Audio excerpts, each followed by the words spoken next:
Secret Level is out in full on Amazon Prime, a new anthology series of 15 animated shorts, each inspired by a different video game, or in the case of things like Dungeons and Dragons and Warhammer 40k, an entire setting or a world.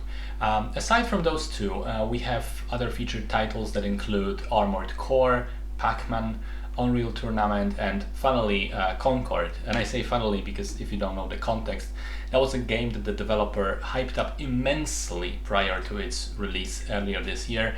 It had a $400 million budget, and then it crashed and burned. Nobody bought it, to the point that 2 weeks after the release date, it was shut down completely. They turned off all the servers, and all the copies were refunded.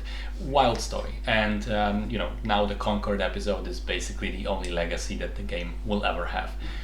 Anyway, the best comparison of this series would be Love, Death and Robots over on Netflix. Just like there, it's a series of shorts. Some are like 8 minutes long, some 15, some 20. And like any other anthology, some are better, some are worse. On the whole, I would say that this series is not as good as Love, Death, Robots. It's decent, but it's not great. And there are two reasons in my mind.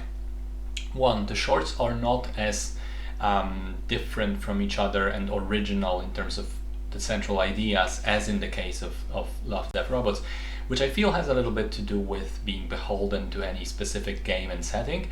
But two, they are also less diverse in the more surface level sense in terms of the animation styles and tones. They're almost all serious and grim, and they're almost all the same style of CGI animation, which gets boring after you watch a couple of them. With Love, Death, Robots, I found that refreshing, that you could put those shorts on and each one would be different enough that you could just keep watching them in sequence. Whereas here, I think you watch 3 of them and you're getting kind of bored. What I will say is that there were 3 episodes which I found really, really good.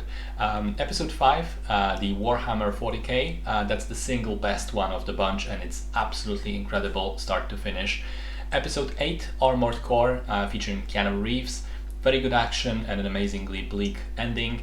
And finally, episode 3, New World with Arnold Schwarzenegger, very funny but also kind of touching by the end of it.